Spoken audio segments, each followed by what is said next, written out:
Thank you for auditing the always positive new music review show hosted by a French professor who took a little while to figure out what would be his framing device for this review of Father John Misty's new album, Chloë and the Next 20th Century. I think it's my fifth framing device idea. Today I was at the gym, I was listening to the album, and I kept trying to think, how am I going to approach this very listenable, very interesting, in some ways very challenging work. So the first way I was thinking was, I could do the old Rip Van Winkle trick, which isn't a trick, it's true. I didn't pay attention to music hardly at all between 2002 and 2018 when I started this channel. So I missed everything about Father John Misty. I remember going, because I still loved music, right? I just wasn't paying attention to new music. So I remember going to Amoeba Records, and it must have been, 2012 or something. And I couldn't tell the difference. I didn't, Bonnie Prince Billy and Father John Misty, in my head, were the same person. Now, don't get mad at me. I'm sure they're totally different. I'm sure they have nothing to do with each other. I just know that at that time, there were these two names of what appeared to be messianic dudes who had funny three-word names that were a little bit unexpected and included a very standard male name in the middle, like Billy and John and Father and Bonnie, all that kind of mixed together. Both of those artists I understood, even if I'd never heard them, are exactly the kind of artists that I would have liked were I 10 years younger, had I not already experienced mid-20s music death. But that's boring. You've seen me talk about my mid-20s music death quite a bit. Or we could talk about the fact that paradoxical with the first one, I've seen Father John Misty in concert, and I didn't know that until yesterday. Apparently, he was a member of the Fleet Foxes. And one of the best concerts I've ever seen in my entire life was Fleet Foxes, who played at a Panda Express at Santa Barbara, University of California, Santa Barbara. They played in the food court, and I remember thinking, dear God, every single musician here can sing as well as a Beach Boy. Every single musician here is exactly in tune and doing great things. So, I managed, I don't know how during my mid-20s music death I picked up on the Fleet Foxes. I think maybe their song was in a commercial. Who even knows anymore? But that was one of the 3 or 4 bands I managed to listen to. So I've seen Father John Misty. So maybe I could do a Fleet Foxes, Father John Misty comparison? No. The third idea, and this is one which I'm sort of going to integrate into the rest of my review, is the following question. Is there such a good thing as good pastiche? Okay? Pastiche is usually used as a derogatory term, implying sort of taking influences from all over and kind of jamming them into one idea. The first thought I had when I listened to this album was this.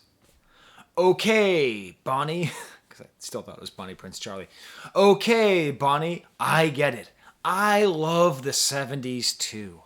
Oh, the singer-songwriters of the 70s. Those bearded Lotharios and self-destructive whiz kids who made all that great music that they just don't make anymore. Is it possible for me to have that reaction while also thinking this is a great album? Kitty corner to that potential framing device was just an idea that I had, which I don't think I can flesh out. But I just thought today, while I was on the elliptical listening to this album and simultaneously watching Celtics highlights and a South Park episode about Facebook, it's okay, I thought, this album is licorice pizza music. Like a sweet, funny, dark, looking backwards towards the 70s, but also doing things now. Maybe a little, if you could complain about it, it's maybe a little too precious. All those 70s songwriters are sort of the domain of the hipster. It's at this point I should warn you that I was a hipster before it was uncool. I was a literal proto-hipster. I didn't mean to be, but I lived in LA and I worshipped Harry Nilsson. And I walked around in my bathrobe trying to be like Lebowski, and I had the irony, and I was into country music, and like whatever it is that you think of, everything except for the mustache, I basically did. like 10 years before the term hipster was coined, or the way that it applies now. So, like the same way that licorice pizza can be accused, if you're being ungenerous, of being hipster pastiche of 70s cinema, I think you could accuse this of being hipster pastiche of 70s music. But finally, the two words, and this is like I want this to have like suspense for you, but I know I'm going to title the video this, so the suspense is gone for you. I've built this up for the 0.0% of people who watch these videos without reading the title or seeing the thumbnail. The words that came into my mind were Misty, Schmisty. I realized I needed to focus very specifically on my favorite influence on here, which is Harry Nilsson and Nilsson Schmilsson, early 1970s and mid-1970s Harry Nilsson. If you don't know Harry Nilsson's music, you are ignorant. That's not an insult. Ignorance just simply means not knowing, okay? So I'm not saying you're unintelligent. You just don't know because Harry Nilsson isn't a household name, and he should be. I bought this album because at the time I looked like him and I had a bathrobe like this. Never had a hash pipe, but I looked a lot like him. That's why I got into Harry Nilsson. This was the bathrobe I wore when I walked around LA trying to be Lebowski, way before the movie was a cult hit. I'm such a hipster. God damn it. I didn't even mean to say that. I wasn't being ironic. Okay. So I think this is one of the best ways to understand it, because it is true. Music like this simply is not made anymore. Singer-songwriter albums with full orchestra behind it, not really rock, not really pop, but just lush songwriting with great singing. But then I thought, not just Nilsson Schmilsson, but I think especially a touch of Smilsson. Got this promo copy at the Record Archive in Rochester, New York. I'm not sponsored, but I should be. So this album, I think if we put these albums kind of in context with each other, I think we sort of get the idea. So this album is Nilsson's album of covers. They're all classic covers. This is somebody from the 70s who's imitating music from the 40s. And I feel like Father John Misty, Chloë in the Next 20th Century, can best be seen as somebody from the 20s imitating somebody from the 70s who is capable of imitating somebody from the 40s. Because at times, this album not only feels like Nilsson, but it also feels like the 40s. It feels like the old American Songbook. It's another thing. If we want to get into the great pantheon of hipster musicians, let's talk about Van Dyke Parks, another Los Angeles fixture, a guy who wrote an entire album about the American Songbook, who helped create Smile with Brian Wilson and the Beach Boys, and this sort of idea of the American Songbook. This album by Father John Misty is in that tradition, okay? And if I'm being unkind, I can sit there and say, it's a pastiche. Okay, I can say that. But as I like to say, you do it, all right? You think it's so easy to create a pastiche of 70s singer-songwriter music that also has hints to the Great American Songbook. You do it. Why is this the first time I've heard this since I've been doing this channel? Why is this the most successful version of this? Why is this album realistically at least as good as a bad Nilsson album? Also notice the black and white imagery on the cover of all these. I think that's very intentional. Father John Misty's cover is him in black and white, kind of dressed up with an odd sort of absurdist image, which is what Nilsson does as well. I'm not going to say Chloë in the Next 20th Century is as good as Nilsson Schmilsson, but it's better than Son of Schmilsson. Even with songs like Spaceman, You're Breaking My Heart. Goddamn. Still, comparison holds. So it's a successful, and the thing is, it's not aping, right? It's not just copying these ideas, because it's sort of building on. It's sort of like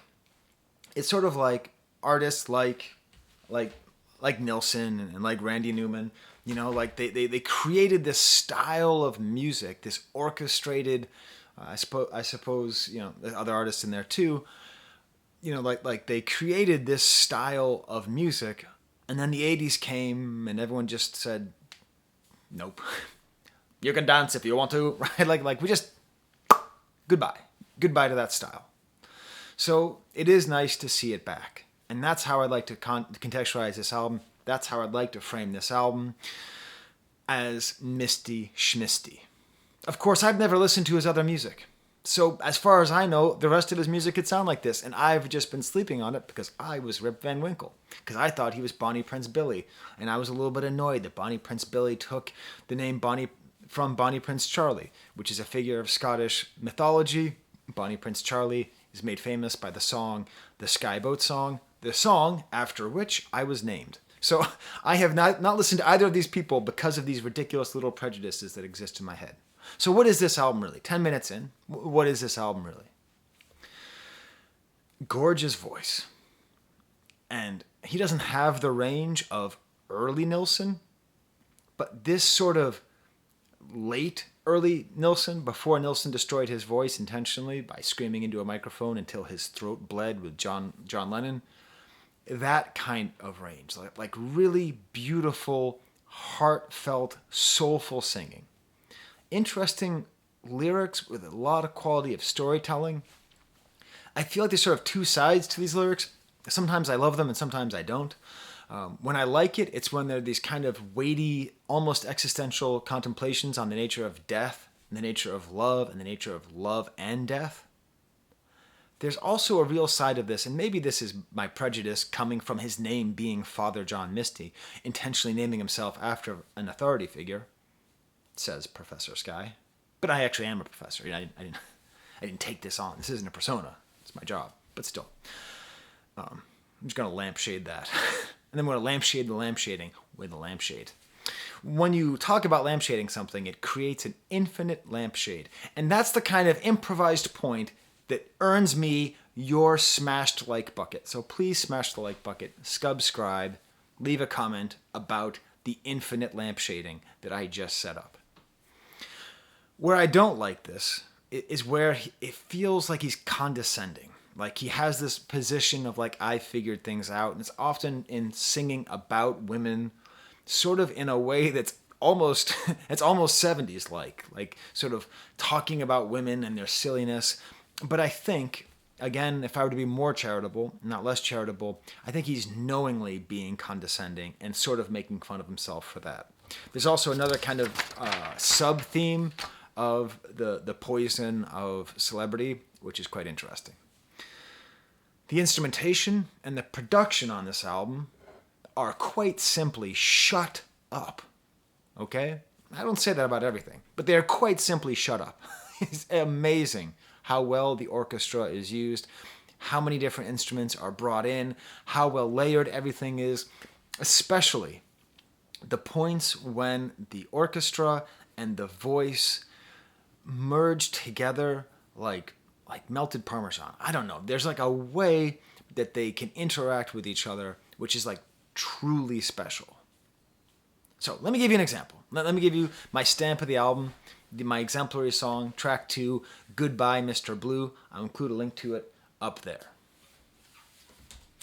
I've been talking a lot about 70s songwriters, and this song sounds so much like the song Everybody's Talkin', a song which Nilsson popularized but did not write, unlike the other songs which he's more famous for, which he did not write, which he did not perform but did write. He's a confusing guy. I thought, okay, this is so much like Everyone's Talking, and he even like sings like Nilsson at times, like all the way throughout here. But the person this actually reminds me more of, and this is another high compliment, is this guy. In particular, this album, Chris Christopherson's first album. If you only know Chris Christopherson as the old guy in Blade, that's cool. The old guy in Blade is awesome. But this album by Chris Christopherson, every single track is a masterful track. Like, every track is great. And this song in particular reminds me of that quality of songwriting. Like the quality of songwriting of Christopherson and Nilsson is in this song, which is, that's not easily replicated. I like the themes of this song. So Mr. Blue is a cat that he shared with his ex-girlfriend, and he's talking about the cat dying. And again, it's about the death of love and death and the correlation between those. I had an ex with my ex-wife, and who was at one point my ex-girlfriend as well. We had a cat together named Krusty, the greatest cat that's ever lived. He actually won $10,000 on America's Funniest Home Videos. I'll include a link in the description. Look up Blue's Cat. I didn't win the money. Her roommate, when we had broken up, made a video and he got all the money. Anyways, long story. But when I think about that time, not so much the ex-wife part, but the ex-girlfriend part, like that breakup and trying to get over that, like thinking about the symbolism of that cat, of that union, it's beautiful. And I can't think of any other time that's been done before. And it opens up. This may be the last time I put on my shoes, this theme of death. But then it becomes clear and go down to the corner and buy the damn cat the expensive food. So then it's also a little bit light, a little bit funny, a little bit dark. It's sort of all these things all at once. Very contradictory and very powerful because he is not realizing his death. He's realizing the death of his cat. But as you know, human beings have domestic animals and pets exclusively as a way to come to terms with their own mortality. Okay, not exclusively. Bo and Toby are more than that. But that's part of the function that they serve. But then really it's also in this larger theme how this entire album is constantly about death and death of love all at the same time. All the way along, gorgeous instrumental breaks like organ and this sweet guitar and this acoustic guitar, very 70s style acoustic guitar being plucked. Full strings in the back are used, nice shuffling drums. Love is always going to leave you no matter what they say. You only know what it is once it's gone away. Simple lyrics, quite nice, but then what I particularly love is the last verse. The song didn't need the last verse. The song was done, okay? When we talk about great songwriting, songs which you sort of think like, was this song already written? Is this like some classic song that Nilsson sang, or is this some new song? I love that there's this added verse. Maybe if he'd gone sooner, the cat, the one thing that remained of their love in his apartment, who had died, and that's the song is about, the cat dying. But maybe if he'd gone sooner, could have brought us back together last June. When the last time was our last time, if only then I knew, the last time was our last time, would have told you that the last time comes too soon. It's beautiful. He lets it ride out with the music a little bit, and then some just great atmosphere and feeling, and then repeats it again.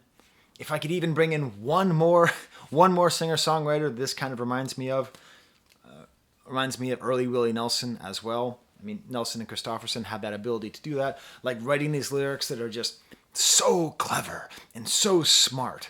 But despite their cleverness, despite their intelligence, they still get you right in the heart. Wait, is the heart here or there?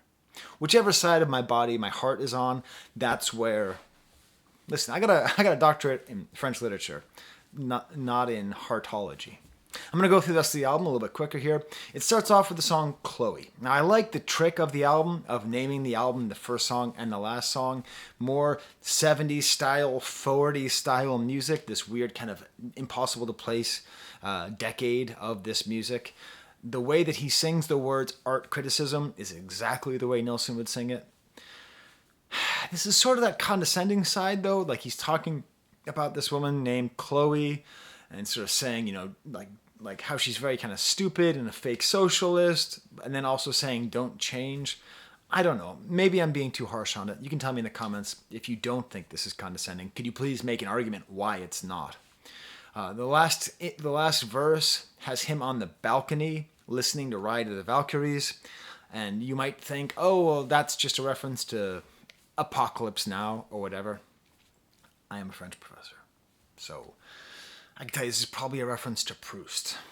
So Marcel Proust wrote in his Search for Lost Time a beautiful scene in which the people are watching the dogfights in World War I and talking about how little the people of Paris even felt the war. And they talk about going out into a balcony and watching the airplanes fight. And they said the whole thing felt like a whole opera. It felt like the Ride of the Valkyries, you know, bum ba da ba bum bum ba da ba bum bum ba da ba bum bum ba da ba. And then he compares it to the burial of Count Orgaz, El Greco painting. It's one of the greatest moments of intertextual literature, intertextual art ever made.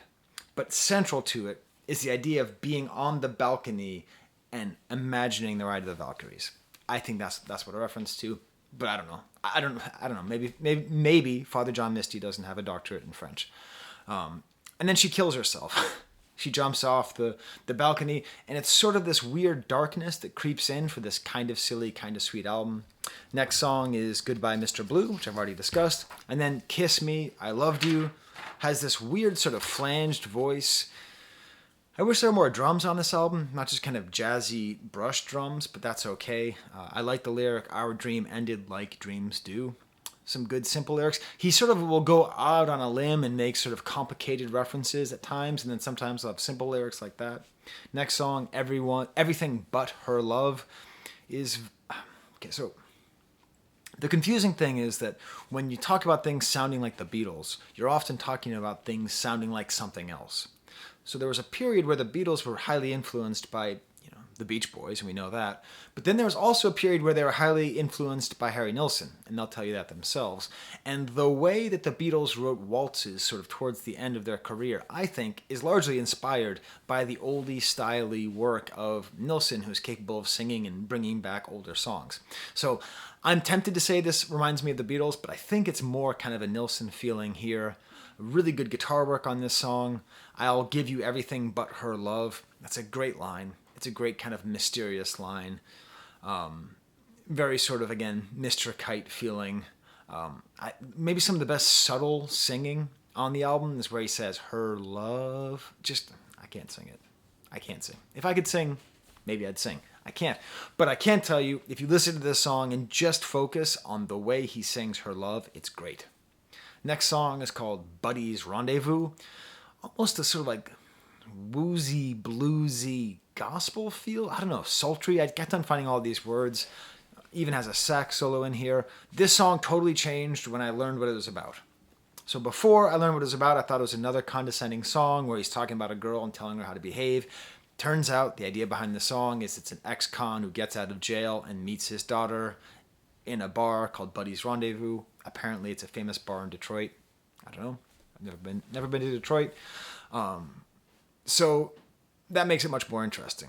Because then the line, what happened to the girl I knew, is drenched in sadness, and you're imagining the life that he's lost. In the wasteland, come up short and end up on the news. Interesting lyrics. What's the point of being everybody's girl? And then what's interesting, he gives bad advice. What's the fun in getting everything you want?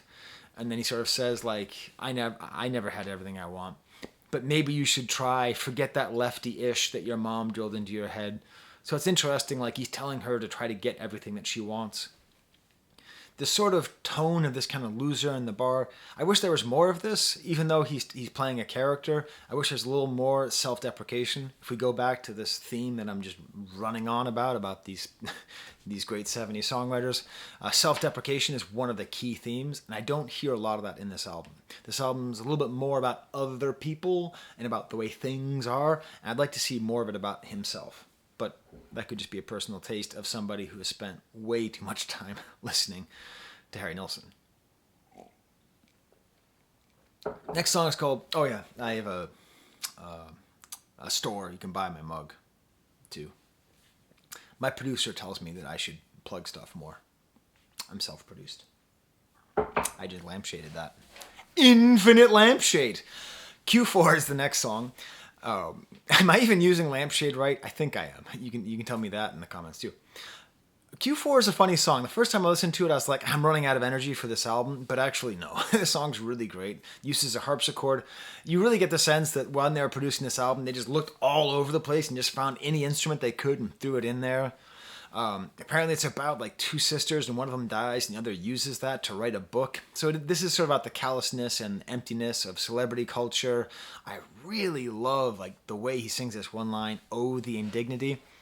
I don't unfortunately have enough time because I listen to so much music now because of this channel that normally like I would like listen to like 4 or 5 like when I was younger, I'd listen to like 4 or 5 new albums like a year, and I'd just get into them and listen to them all the time, so like the lines get buried into my head.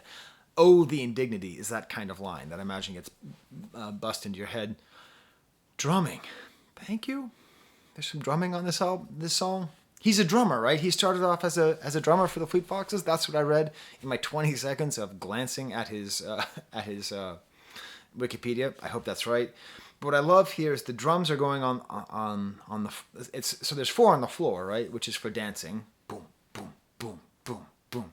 But here we have 4 on the snare, which creates a little bit of tension. And that's all in this back half here. And the whole thing is about the fourth quarter and about businesses. And I think if you took this song and put it with Paint a Vulgar Picture by the Smiths, you'd have a great sort of commentary on the callousness of record companies and the entertainment industry and the way that they just take death and turn it into profits in the fourth quarter. It was just a thing for their Q4. Deeply funny was the rave refrain. I do like that because he then questions, like, what does deeply funny mean? Great instrumental bit sort of at the end there. And then there's like basically a drum solo and a fill, and it's great. Next song is called Olvidado.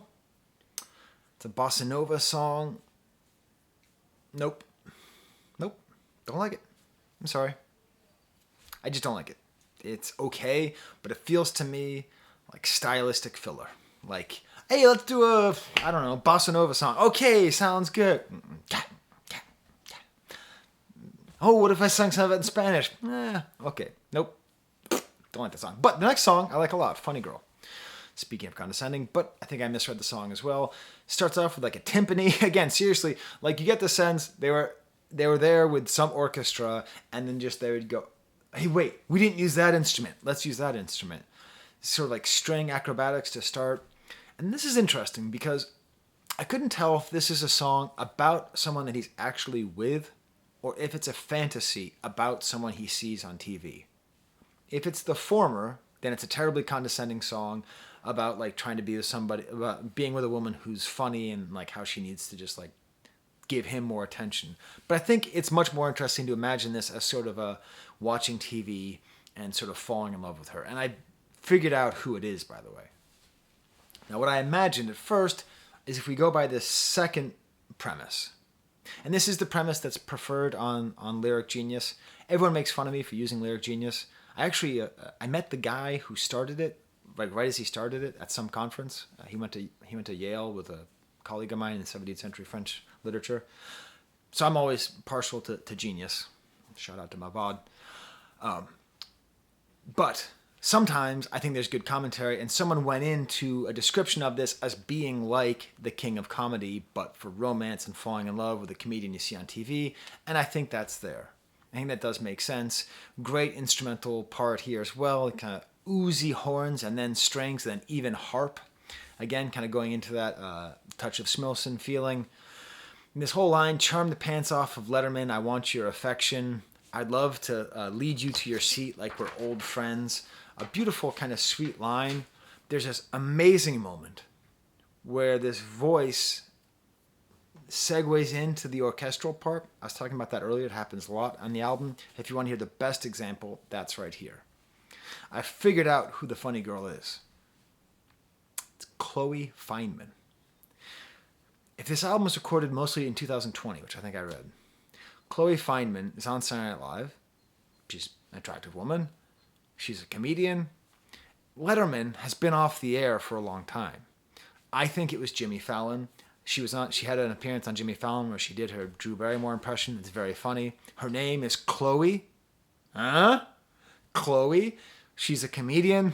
I think we can sort of imagine this sort of amalgam that if there's a face to Chloë, if there's a face to Funny Girl, it would be the towhead of Chloë Fineman. That's just a theory. A Misty theory. Moving on, Only a Fool, another great song with nice string. There's this guitar, like I think it's Stratocaster, that like hits these notes and it creates really nice atmosphere in the song. This is one of my favorite produced songs on the album. Again, sort of in the Willie Nelson style singing of like having a punchline, like only a fool would understand, the kind of paradox that Willie Nelson's so good at writing. Another great instrumental break. Again, like a banjo comes in here, and then later some violin. So much instrumentation happening. Next song is We Could Be Strangers, which, frankly, is probably my favorite song. I first listened to this album in the car when I was getting gas. I was getting gas, and they had some. I went inside, and they had some bacon-flavored sunflower seeds on sale for $1.25. And I wish I could tell you that bacon-flavored sunflower seeds are bad. They're quite good. And I got in the car and I was listening to this, and the Dr. and Mrs., my wife, just hated this music. And I was surprised because she likes crooners and stuff. Like, she likes that album. And she just something about it just absolutely repulsed her. But I think she might end up liking it. But so that kind of tainted my initial take on the album. And then I was listening to it for the first time when I heard this song. That's where I really understood, okay, I am going to like this album enough. There's this great kind of surfy 60s guitar before the orchestra comes in. It reminds me of even earlier Nilsson, like the Aerial Pandemonium Ballet style. His voice just gets so high and sweet. And again, how does the voice go into the strings? How do those things meet? It's gorgeous. And the lyrics are great. We could be strangers for one night longer. About the horror of intimacy, right? Like, this whole thing is about death and the death of love. And so you can't have love die if the love never forms, if you're just strangers together in a one-night stand that goes on forever. Nice, but maybe mandolin part as well. And then just a great line. No one is really better off alone. It's actually better to love someone and lose them than it is to be strangers for one night longer. There's even a cool low saxophone outro. At this point, the album is over. Except there's one more song. Now, why am I being so dramatic? Because the next song shouldn't be on this album. It's a great song. I like this song. I probably would like this album even more than I like the album that it's on. But Chloë and everything has a nice sort of through line. It all makes sense, and love and the death of love. And then we get this song, The Next 20th Century, which I don't swear on this channel, but you can read what I wrote right there. Preachy as okay? Like instrumental wise, it has like a Casio samba beat and synthesizers for the first time on the album. And then it's a political song about like Nazis and the 20th century starting again. And I guess it ties a little bit into the theme of the superficiality of fame and celebrity culture. But it ties in a little bit to the death theme. You know, we won't kill death that way. But the whole thing just feels kind of like a preachy political song written by a rock star, which doesn't work out unless it's Andrew Bird, in which case he figured out a way to write preachy rock songs about the world and the way that it is. But I don't like expanding the scope of this album to be about the next 20th century and like, oh, what an important statement about the history repeating itself. Why am I talking like this? Doesn't matter. But it's a good song. It's not like I hate the song. It's just it doesn't match with the rest of it. And then in particular, there's this like totally maximal blistering guitar solo out of nowhere. It's a shock. Nothing else on this album goes for shock and dynamic like rage the way this does, and then quiets down in this beautiful melody with the strings. It makes this very direct reference to living in Val Kilmer's home and looking at the mirror that was his mirror back in the 90s and waiting for the flood. I could go the rest of my life without ever hearing a rock star talking about global warming. That's just me. I want people to do things about global warming. I don't want people to sing things about global warming. That could just be the video's been going on for 35 minutes, and I'm going to regret that. Check in the comments if I regret that, because someone's going to call me out on that, and then I'm going to go, yeah, you know, I do these videos in one take, right? And I don't have a script, I just have notes. So I'm pretty sure I believe what I just said, but maybe I'm just saying shut up and dribble, and I don't believe in shut up and dribble. So speaking of dribbling, I'm going to let this video end. So thank you very much for watching this review. I've never said that on any of my videos before. I really like this album. I'm excited for its existence. I'm happy that it's here, and I think it's really good. And once you are done listening to Nilsson Schmilsson and Kristofferson's first album, listen to this again and sort of have it in that great pantheon, which is a hard pantheon to join. Okay. Until next time, it's a very busy week. Next week, there's the camera.